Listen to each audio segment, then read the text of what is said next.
जब sir Alex Ferguson ये मान चुके थे कि वो अब किसी भी कीमत पे क्रिस्टियानो रोनाल्डो को मैनचेस्टर यूनाइटेड में नहीं रोक सकते, तब उन्होंने यहाँ पर रियल मैड्रिड के सबसे बड़े इटर्नल राइवल यानी कि एफसी बार्सिलोना से कांटेक्ट करा था कि वो रोनाल्डो के लिए बिड करे, जिससे क्रिस्टियानो रोनाल्डो को पूरी दुनिया के किसी भी क्लब में बेचने के लिए तैयार थे सिवाय रियल मैड्रिड के लिए। और उस टाइम सर एलेक्स फर्गसन ने आई कोट ये कहा था, मैं रियल मैड्रिड को वायरस तक भी नहीं बेचूंगा। ये एक ऐसा टाइम था जब रियल मैड्रिड और मैनचेस्टर यूनाइटेड के रिलेशंस अपने सबसे निचले स्तर पे थे, लेकिन इतिहास के पन्नों को अगर तुम पलटोगे तो इतिहास में एक ऐसा समय भी था जहां पर मैनचेस्टर यूनाइटेड ने अपने एग्जिस्टेंस का सबसे काले दिन देखे थे। और उस टाइम दुनिया के तमाम क्लब उनके साथ खड़े थे, लेकिन जो क्लब सबसे आगे और सबसे स्ट्रांगली खड़ा हुआ था उसका नाम था रियल मैड्रिड। रियल मैड्रिड और मैनचेस्टर यूनाइटेड का रिलेशनशिप एक लव और हेट का रिलेशनशिप रहा है, तो तुम्हारे मेरे रिलेशन की तरह। लेकिन इन दोनों के बीच के जो रिश्ते हैं वो स्टार्ट होते हैं आज से लगभग 50-60 साल पहले। टू बी प्रिसाइज 1958 में द मोस्ट अनफॉर्चुनेट इंसिडेंट, अगर हम यहाँ पर म्यूनिक एयर डिजास्टर की बात करें जिसकी वजह से मैनचेस्टर यूनाइटेड के 8 प्लेयर और 3 स्टाफ मेंबर मारे गए थे, उस इंसिडेंट की वजह से मैनचेस्टर यूनाइटेड पूरी तरीके से स्पोर्टिंगली और फाइनेंशियली लड़खड़ा गई थी। हालत इतनी खराब थी, इतनी अनफॉर्चुनेट थी कि यहाँ पर सर मैट बसबी को तो बताया भी नहीं गया था कि उनके कितने प्लेयर्स यहाँ पर अब उनके साथ नहीं हैं। इवन यहाँ पर खुद मैट बसबी की भी हालत इतनी ज़्यादा खराब थी कि 2 बार उनके लास्ट राइट्स के रिचुअल पूरे किए गए थे, लेकिन उनको 6 महीने लग गए पूरी तरीके से रिकवर होने में। और तब उन्होंने यहाँ पर ये डिसीजन लिया कि जब तक वो पूरी तरीके से रिकवर नहीं होंगे और मैनचेस्टर यूनाइटेड की कमान वापस से नहीं संभालेंगे, वो अपने राइट हैंड जिमी मर्फी को पूरी की पूरी कमान दे देंगे। लेकिन in all hindsight Manchester United का वो सपना, द मैट बसबी का वो सपना कहीं ना कहीं पूरी तरीके से फेड हो रहा था। उसी सीजन यहाँ पर 1958 में जब यूरोपियन कप, उस टाइम यूरोपियन कप का था जो कि आज चैंपियंस लीग है, सेमीफाइनल में एक तरफ रियल मैड्रिड थी, दूसरी तरफ यहाँ पर AC Milan versus Manchester United का मैच था जहां पर एसी मिलान ने यूनाइटेड को एलिमिनेट कर दिया। हालांकि फाइनल में जाके रियल मैड्रिड ने अपने हिस्ट्री का जो 2 थ्री-पीट करे थे, पहला थ्री-पीट आज से 60 साल पहले, और टूर्नामेंट के शुरुआत के 5 साल में रियल मैड्रिड ने अपना थ्री-पीट कर दिया था एसी मिलान को हरा के।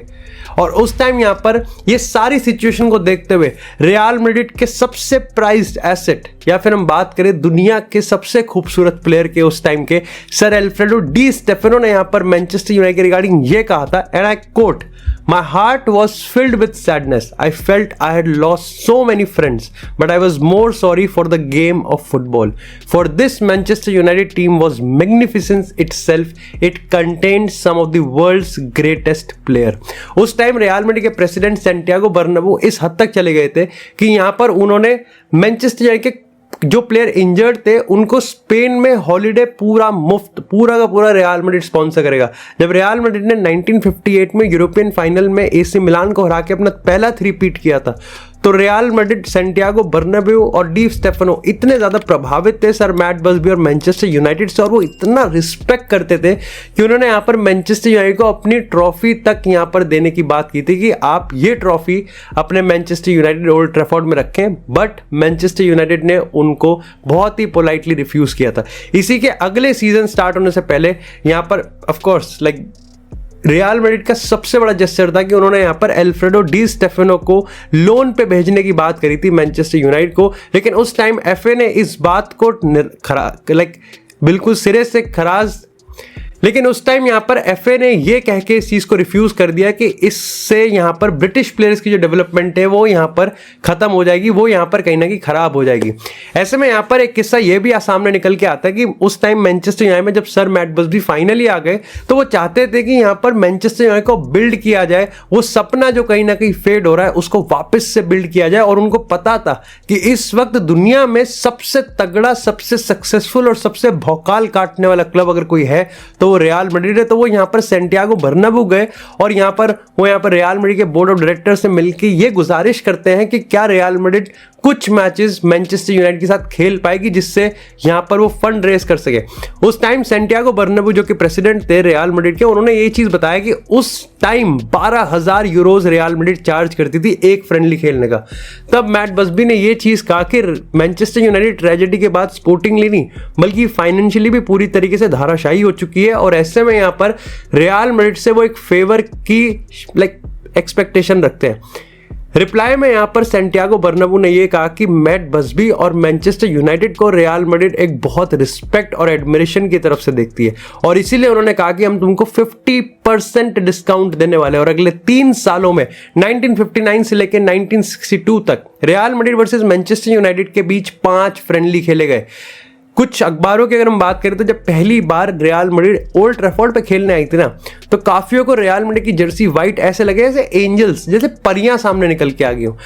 इतना बड़ा स्टैंडिंग ओवेशन दिया गया। यहाँ पर मैनचेस्टर यूनाइटेड उनको गार्ड ऑफ ऑनर दिया गया। हालांकि यहाँ पर मैच में रियल मैड्रिड ने 6-1 से हरा दिया था, लेकिन फिर भी पूरे अखबारों की अगर हम बात करें, पूरे नोशन की बात करें या पूरे इन्फ्लुएंस की बात करें, तो रियल मैड्रिड को बहुत ही बड़े रिस्पेक्ट और हाई रिगार्ड्स में रखती थी, चाहे मैनचेस्टर यूनाइटेड की बात करें या फिर बात करें उनके फैन बेस की। आने वाले कुछ सालों में इनके बीच में और यहाँ पर फ्रेंडलीज होते हैं। एक तरफ जहां पर ये फाइनेंशियली उनको बिल्ड कर रहे थे, जहां पर इन दोनों क्लब्स के बीच के जो रिलेशन है उसको अच्छा कर रहे थे, लेकिन अब कहीं ना कहीं यहां पर डिजास्टर को हुए हुए और मैट बसबी को आए हुए अब 1-2 साल हो गया था। ऐसे में एक बहुत ही बिटर इंसिडेंट ये होता है कि जब तक चौथा इनका जो बीच का चौथा फ्रेंडली था, उस टाइम तक मैट बसबी को, क्योंकि मैनचेस्टर यूनाइटेड की जो डोमेस्टिक परफॉर्मेंस थी वो अब काफी खराब आ रही थी। ऐसे में यहाँ पर मैट बसबी को चौथे फ्रेंडली से पहले डेथ थ्रेट्स मिलने लगी उनकी परफॉर्मेंस को देखते हुए। ये बात जब यहाँ पर मैट बसबी ने मैनचेस्टर यूनाइटेड के प्लेयर्स को बताई, तो कह सकते हो कि मिराकुलसली मैनचेस्टर यूनाइटेड ने ओल्ड ट्रैफोर्ड पे रियल मैड्रिड को चौथे फ्रेंडली में हरा दिया था। और इसके बाद जब 5वां फ्रेंडली होता है तो इस बार मैनचेस्टर यूनाइटेड ने रियल मैड्रिड को फिर हरा दिया, इस बार सैंटियागो बर्नाब्यू पे। लेकिन रियल मैड्रिड और मैनचेस्टर यूनाइटेड के स्वीट रिलेशनशिप का जो गोल्डन क्लाइमैक्स आता है वो आता है ट्रेजेडी से लगभग 10 साल बाद। 10 साल पहले जब एसी मिलान ने मैनचेस्टर यूनाइटेड को बाहर किया था, जिसको इवेंचुअली रियल मैड्रिड ने हरा के वो ट्रॉफी जीती थी, और out of respect and out of love जब उन्होंने वो ट्रॉफी मैनचेस्टर यूनाइटेड को देने की कोशिश करी, 10 साल बाद it was Manchester United versus real Madrid, और इस बार यूरोपियन सेमीफाइनल में मैनचेस्टर यूनाइटेड ने रियल मैड्रिड को हरा दिया। तब पता है रियल मैड्रिड ने इसके रिगार्डिंग क्या कहा था? तब यहाँ पर सैंटियागो बर्नाब्यू ने यह कहा था कि अगर किसी टीम को रियल मैड्रिड को हराना था यूरोपियन सॉइल पे, अगर यूरोपियन कंपटीशन में, then it had to be Manchester United. और वो खुश हैं कि फाइनली मैनचेस्टर यूनाइटेड ने रियल मैड्रिड को हरा दिया। ये एक बहुत ही बढ़िया स्टोरी है जो कि पूरी तरीके से टर्न अप होती हुई आई, एंड इवेंचुअली यहाँ पर जो सपना 10 साल पहले फेड होता हुआ जा रहा था वो आज 10 साल बाद सर मैट बसबी ने मैनचेस्टर को पूरा किया। और इसमें काफी बार मैनचेस्टर यूनाइटेड की अगर हम बात करें, उनके बड़े से बड़े प्लेयर, चाहे सर बॉबी चार्ल्टन की बात करें, डेनिस लॉ की बात करें या फिर खुद मैट बसबी की बात करें, वो बहुत मानते हैं कि रियल मैड्रिड एक बहुत अच्छा रोल इसमें निभाया। इसी के बाद यहां पर अगले रिलेशनशिप के अगर अगले चैप्टर की बात करें तो आता है लगभग 32 साल बाद। 2000 के चैंपियंस लीग के क्वार्टर फाइनल में मैनचेस्टर यूनाइटेड और रियल मैड्रिड आपस में मिलने वाले थे। इस पॉइंट पे आपको समझना चाहिए कि दोनों स्टोरीज अब बहुत चेंज हो चुकी हैं, दोनों क्लब की कहानियां बिल्कुल अलग जा चुकी हैं। जहां मैनचेस्टर यूनाइटेड रेनिंग और डिफेंडिंग यूरोपियन चैंपियंस है, जिन्होंने बायर्न म्यूनिख के अगेंस्ट इंजरी टाइम्स में 2 गोल मारे हैं, ऐसा लग रहा था और उस टाइम के अखबार छाप रहे थे कि सर एलेक्स फर्गुसन की ये मैनचेस्टर यूनाइटेड शायद से अगले 6-7 साल बहुत तगड़े लेवल पर डोमिनेट कर सकती है। वहीं real Madrid the European hegemony, उनके पिछले 9-10 साल कुछ खास नहीं गए। हाउएवर उन्होंने पिछले 9-10 सालों में 2 बार चैंपियंस लीग जीता है, लेकिन रियल मैड्रिड के स्टैंडर्ड से थोड़ा हटके था। रियल मैड्रिड इस पॉइंट ऑफ टाइम तक बहुत ज्यादा ह्यूमिलिएट हो रही थी अपने सीजन में। उन्होंने अपने मैनेजर को यहां पर सैक किया था। वो यहां पर ज़ारागोजा की बात करें, बायर्न म्यूनिख से 4-1 और 4-2 से वो हार गए थे। डेपोर्टिवो ला कोरूनिया और यहाँ पर ज़ारागोजा की बात करें तो 5-1 और 5-2 की स्कोर लाइन से हारे थे। और ऐसे में यहाँ पर 2 टाइम के इंटरिम मैनेजर डेल बॉस्को को एक बार फिर से रियल मैड्रिड की कमान दी गई। उस टाइम तुम सोचो, मैच के दिन स्पेनिश न्यूज़पेपर मार्सा ने अपनी हेडलाइन में 14 बार ये लिखा था, मैनचेस्टर डोंट स्केयर अस। 14 बार। किसी को भी ये नहीं लग रहा था कि रियल मैड्रिड मैनचेस्टर यूनाइटेड को किसी भी तरीके से हरा सकती, but real Madrid being real Madrid ने पहला लेग जो कि उनके होम पे था 1-1 ड्रॉ करके मैनचेस्टर यूनाइटेड को थिएटर ऑफ ड्रीम्स में एलिमिनेट करके उस बार का चैंपियन लीग उठा लिया। इसके रिगार्डिंग काफी सारी कहानियां थी। काफी लोग कहते थे कि उस टाइम, ये बात मैंने भी सच है, कि यहाँ पर हीरोइक परफॉर्मेंस आई थी। इकर कैसियास की बात करें, रेडोंडो की बात करें, या फिर रॉबर्टो कार्लोस की बात करें। लेकिन बात ना यहाँ पर डेल बॉस की टैक्टिकल ट्विक की, कि जिस तरीके से उन्होंने यहाँ पर 4-1-4-1, जो कि एक्चुअली में सर एलेक्स फर्गसन की फॉर्मेशन भी थी, लेकिन उन्होंने सेकेंड लेग में इसको 3-3-2-2 की फॉर्मेशन में बदल दिया, और ये फॉर्मेशन को यहाँ पर एडजस्ट नहीं कर पाए sir Alex Ferguson. Alex Ferguson ने अपनी ऑटोबायोग्राफी में बताया भी था कि वो चाहते तो वो 4-3-3 की फॉर्मेशन में जा सकते थे, और अगर वो चले जाते तो वो शायद से हरा भी देते रियल मैड्रिड को। लेकिन वो कहते थे कि मैनचेस्टर यूनाइटेड, अगर आप उस पूरे सीजन की बात करो तो शुरुआत के आधा एक घंटा यहाँ पर मैनचेस्टर यूनाइटेड हमेशा स्लो ही खेलती थी, और उसके बाद वो गोल मार के चली जाती थी। तो एलेक्स फर्गसन ने भी ये चीज सोचा कि ठीक है, अभी रोक लेते हैं। बट रियल मैड्रिड ने यहाँ पर जिस तरीके से खेला था, सर एलेक्स फर्गसन उससे एडजस्ट कर ही नहीं पाए। इसके बाद जो हमारे इन दोनों के रिलेशनशिप का चैप्टर आता है, अब यहां से मामला थोड़ा मॉडर्न फुटबॉल की तरफ बढ़ गया, जहां अभी तक it was respect, it was legacy, it was historic and it was pride. उसके बाद हम लोग आए यहाँ पर यूरोपियन ग्लोरी की, और अब बात करते हैं यहाँ पर द मॉडर्न फुटबॉल, यानी कि पैसे की। बात है यहाँ पर 2003 की। डेविड बेकहम इस पॉइंट ऑफ टाइम तक दुनिया के one of the biggest emerging player तो बन चुके थे, लेकिन वो फुटबॉल के बाहर भी अपना काफी नाम कमा चुके थे, और सर एलेक्स फर्गसन को इससे दिक्कत थी। अपनी ऑटोबायोग्राफी में एलेक्स फर्गसन लिखते हैं कि मेरे को ये डेविड बेकहम का हिसाब समझ में नहीं आता। मुझे डेविड बेकहम ऐसा ज्यादा लगता है कि वो कहीं ना कहीं सेलिब्रिटी स्टेटस में ज्यादा घुस चुका है, और उन्होंने फाइनली इस चीज को कहा था कि जब एक प्लेयर अपने आप को मैनेजर से बड़ा मान गए, तो कहीं ना कहीं आप मान के चलो कि उस प्लेयर का उस क्लब में अब टाइम खत्म आ चुका। अगर हम इंसिडेंट की बात करें तो इंसिडेंट ये था कि सीजन खत्म हो चुका था, मैनचेस्टर यूनाइटेड प्रीमियर लीग जीत चुकी थी, डेविड बेकहम वेकेशन पे थे, लेकिन तभी उनको एक दोस्त का कॉल आता है और वो बताता है कि भाई स्काई स्पोर्ट्स पे खबर छप चुकी है कि यहां पर मैनचेस्टर यूनाइटेड और एफसी बार्सिलोना के बीच तुम्हारे लिए एग्रीमेंट तय हो गया है। अब यहाँ पर बार्सिलोना की खबर ये थी कि जॉन लेपोर्ता इलेक्शन जीत रहे थे, और उन्होंने कहा था कि अगर वो इलेक्शन जीतेंगे तो डेविड बेकहम उनकी मार्क की साइनिंग होगी।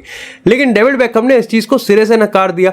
जब डेविड बेकहम वापस लंदन गए और अपने मैनेजर से बात करी, तो उन्होंने कह दिया कि मैं मैनचेस्टर यूनाइटेड नहीं छोड़ूंगा, और अगर छोड़ूंगा तो वो सिर्फ एक क्लब के लिए छोड़ूंगा, और वो होगा रियल मैड्रिड। तब रियल मैड्रिड ने यहां पर 25 मिलियन की बिड करी 24 घंटे के अंदर। जहां बार्सिलोना और मैनचेस्टर यूनाइटेड की डील तय थी, वहीं रियल मैड्रिड ने 25 मिलियन की बिड करके डेविड बेकहम को यूनाइटेड से निकाल लिया।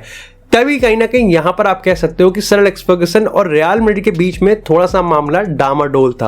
रियल मैड्रिड को अक्सर वो एक माफिया भी कहते थे फुटबॉल के, लेकिन ये पूरा रिलेशन सबसे बिटर एंड पे तब आया जब साल 2008 में रोमन कैल्डेरॉन, उस टाइम तक आपको ये समझना पड़ेगा कि क्रिस्टियानो रोनाल्डो मैनचेस्टर यूनाइटेड के साथ सब कुछ जीत चुके थे। वो इंडिविजुअल लेवल पे और कलेक्टिव लेवल पे दुनिया को राज करने के लिए पूरी तरीके से डेस्टाइन्ड थे। ऐसे में यहां पर जब सब चीज बिल्कुल स्वीट स्पॉट की तरह जा रही थी, तभी यहां पर रियल मैड्रिड के उस टाइम के प्रेसिडेंट रोमन कैल्डेरॉन ने पब्लिक में इस चीज को पूरी तरीके से अनाउंस कर दिया कि रियल मैड्रिड की पूरी तमन्ना है कि क्रिस्टियानो रोनाल्डो इसी समर रियल मैड्रिड को ज्वाइन करेंगे। हानन फानन में सर एलेक्स फर्गसन को इतना बुरा लगा कि वो यहां पर पोर्चुगल गए और क्रिस्टियानो रोनाल्डो को उन्होंने साफ साफ कह दिया कि यहां पर वो रियल मैड्रिड के साथ बिल्कुल डील नहीं करेंगे, चाहे क्रिस्टियानो रोनाल्डो को पूरे के पूरे सीजन के लिए स्टैंड में भेजना। उन्होंने यहां तक ये भी कह दिया था कि मैं तेरे को गोली मार दूंगा, लेकिन मैं तेरे को यहां पर रियल मैड्रिड को सेल नहीं करूंगा। उन्होंने इसका रीजन बिल्कुल सिंपल बताया। उन्होंने कहा कि यहां पर कैल्डेरॉन ने जिस तरीके से पब्लिकली स्टेटमेंट दिया है, और अगर वो तेरे को साइन करके ले गया तो सर एलेक्स फर्गसन की पूरी ग्लोरी, पूरी रेपुटेशन, पूरी इमेज और पूरा ऑरा का लौरा हो जाएगा। ऐसे में यहां पर उन्होंने कहा कि एक काम करते हैं क्रिस्टियानो भाई, एक सीजन तुम यहां रहो, तुम्हारा ऑफ कोर्स मैनचेस्टर यूनाइटेड में तुमको कोई कमी तो है नहीं, हम एक बार फिर से यहां पर हर चीज जीतने की ट्राई करेंगे, तुम अपनी वैल्यू को बरकरार रखना। अगर हमारी वैल्यू के मुताबिक किसी ने तुम्हारे लिए बिड कर दिया तो तुम यहां पर जा सकते हो। ज्यादा नाराज थे रियल मैड्रिड से कि वो बार बार अपनी प्रेस कॉन्फ्रेंस में बोलते थे कि यहां पर ये खराब है, वो ब्रीच कर रहे हैं, वो कंप्लेन करने की धमकी देते थे, वो बहुत कुछ करते थे। अल्टीमेटली वो रियल मैड्रिड से इतने ज्यादा तंग आ गए थे कि उन्होंने एक इंटरव्यू में यह भी कह दिया था कि मैं उनको वायरस तक भी नहीं बेचूंगा। रियल मैड्रिड और मैनचेस्टर यूनाइटेड का रिलेशनशिप कुछ इसी तरीके का था, लेकिन अल्टीमेटली आने वाले दशक में ये रिलेशनशिप कहीं ना कहीं खराब नहीं, प्यारा नहीं, गायब होता चला गया। अलग अलग दिशा की बात करें, आने वाले दशक में दुनिया के दो ऐसे क्लब, रियल मैड्रिड और मैनचेस्टर यूनाइटेड, वो दोस्ती जो एक दूसरे की ग्लोरी, एक दूसरे की हिस्ट्री, एक दूसरे के ऑरा को रिस्पेक्ट करने में निकल गई, वो दुश्मनी जो अपने आप को यूरोपियन ग्लोरी या फिर वर्ल्ड फुटबॉल के पिनिकल पे देखने के लिए दुश्मनी क्रिएट हुई थी, वो आने वाले दशक में इस तरीके से गायब होती रही। क्योंकि जहां रियल मैड्रिड अगले दशक में क्रिस्टियानो रोनाल्डो के साथ वो हर चीज कॉन्कर कर पाए जो उन्होंने सपना देखा था, वहीं Manchester United sir Alex Ferguson एक फादर फिगर के जाने के बाद कहीं ना कहीं पैसा होते हुए भी नियत नहीं ला पाए, और वहां जहां रियल मैड्रिड उसी टॉप पे बनी रही, मैनचेस्टर यूनाइटेड नीचे नीचे जाते जाते कहीं ना कहीं उस राइवलरी से ही हटती चली गई। इस एपिसोड के लास्ट में और as a football fan I think मैं सिर्फ एक ही चीज कहूंगा, and I quote, for as big as there is a football fan in me, dear God, I think we all deserve another Manchester United and Real Madrid showdown.